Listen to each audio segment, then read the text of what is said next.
your voice begins to disappear. Your confidence begins to disappear.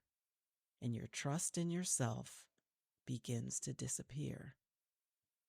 And my friend, the longer you wait, the harder it becomes to tell the difference between patience and self-betrayal. Hi, my friend, and welcome to the Bounce Back Black Woman podcast. I'm Dell, and with God's help, I've overcome some of the toughest trials in life that I could ever have imagined. Do you find yourself struggling to move beyond a heartbreak or a hardship, asking God, why me? Well, I'm here to help women just like you heal and build the resilience to overcome life's greatest trials. If you long for joy and confidence again, this podcast is for you. So grab your headphones and those hardships. Let's talk. Hey there, my friend, and welcome back to Bounce Back Black Woman. If you've been listening to this podcast for a while, you already know what this space is about, and that it's about more than just simply surviving heartbreak. It's about telling ourselves the truth, even when that truth is uncomfortable. And today's episode is directive on purpose. I'm not trying to be harsh. I am not trying to be unkind. And I'm not just talking to you. I am reconfirming for myself what I have learned. I'm trying to be crystal clear for all of us, because clarity is often the thing that we avoid when we keep waiting for something to simply just get better. So there's a moment that many of us recognize. I'm sure that you will recognize it as well, even if we don't always admit it right away.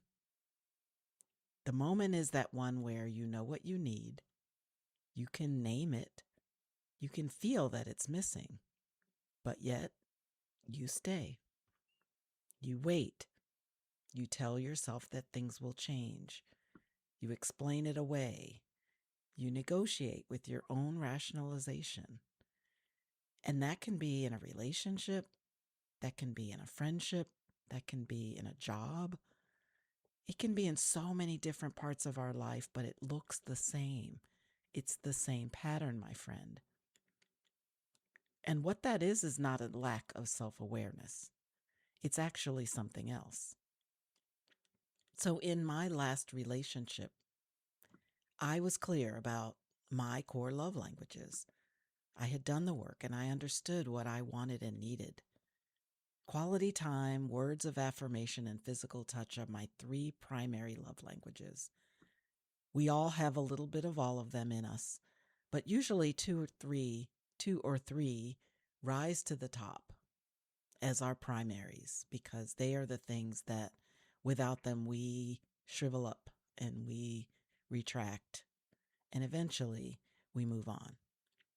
So those 3, quality time, physical touch, and words of affirmation, are how I feel connected. It's how I feel safe in a relationship and how I feel loved. But his ways of showing love were very different. And to this day, I doubt whether he actually really loved me or not. But his were gifts and acts of service.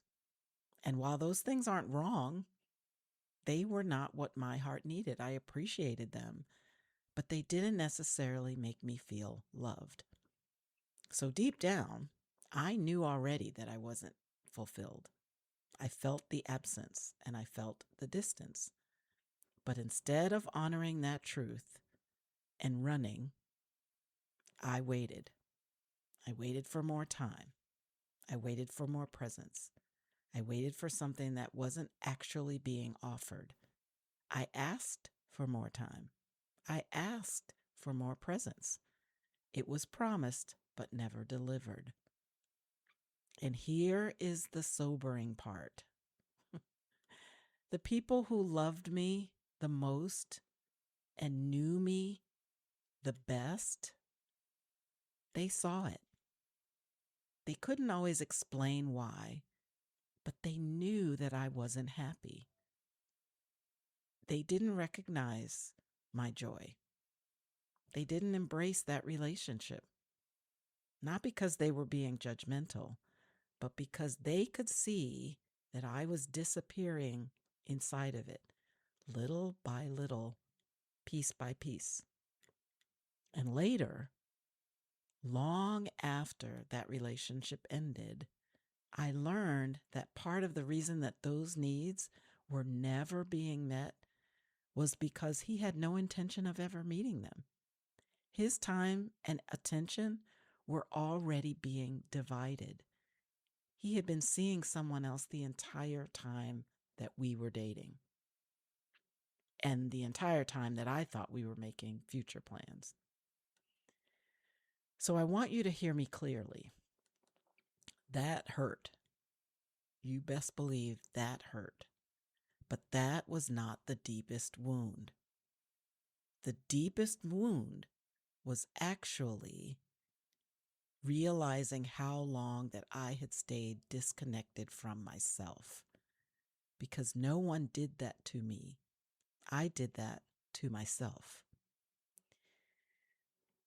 So here's the moment that everything changed for me. And maybe this is the moment that might matter for you too. I realized that I hadn't just been practicing self-awareness. I had actually crossed the line into something deeper. Because self-awareness without self-accountability is just information that you've not chosen to act on yet. Now, I want you to let that sit for a minute and let's say it again and realize what it really, really means. Self-awareness without self-accountability is just information that you haven't yet acted on. You can know something and not do anything about it. You can know something and convince yourself it's not important. And when you do that, you create an easy path to just ignoring it, to just tolerating it. And that is selling yourself out. Knowing your love language is great, but it doesn't protect you. Understanding your needs is fabulous, but that doesn't heal you. Honoring and responding to those things that you've learned about yourself is what does. So one of the frameworks that I often talk about and return to, both in the work that I do with women and personally, is this. Unmet needs don't simply just disappear because we choose to ignore them. They go underground. We shove them down. We act like they don't exist anymore, but they quietly nag at us. Love languages aren't about compatibility alone. Love languages are about honoring yourself. And so when you consistently receive love in ways that don't reach your heart, something erodes inside of you, slowly and quietly.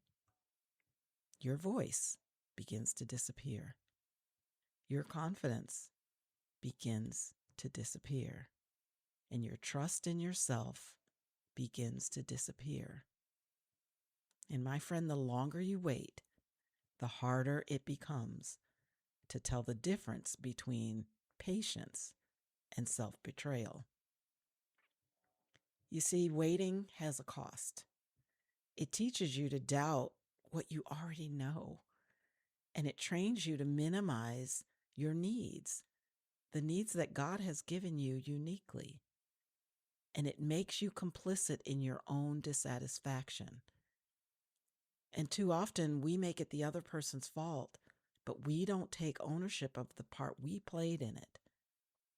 And over time, that heartbreak isn't a sudden one.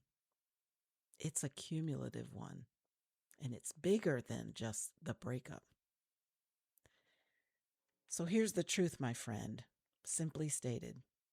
If you know what you need and you keep waiting for someone else to become capable of giving it to you, that is not grace. That is actually self-abandonment. You are prioritizing them over yourself. And that's not a hero thing to do. Awareness is the beginning.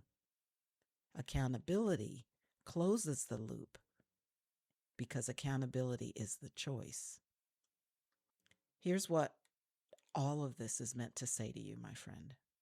You are not wrong for wanting the things that you need, but you do yourself harm when you keep leaving yourself in order to stay connected to somebody else.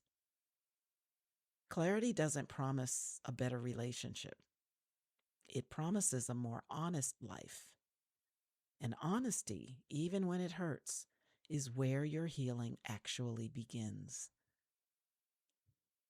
So until next time, I want you to do this. Be brave enough to act on what you already know. And remember that your bounce back doesn't start with waiting. It starts with ruthless intentionality. Well, that's it for today, my friend. I really hope this episode inspired, encouraged, or just plain comforted you. If so, please share it with a friend who might be struggling in her own healing journey. And if you take a moment to leave a quick review on Apple Podcasts, you'll help other women find encouragement through their heartbreak. Remember that God is holding your hand along this journey, and guess what? I'm holding the other. Life is short, so bounce back, Black woman.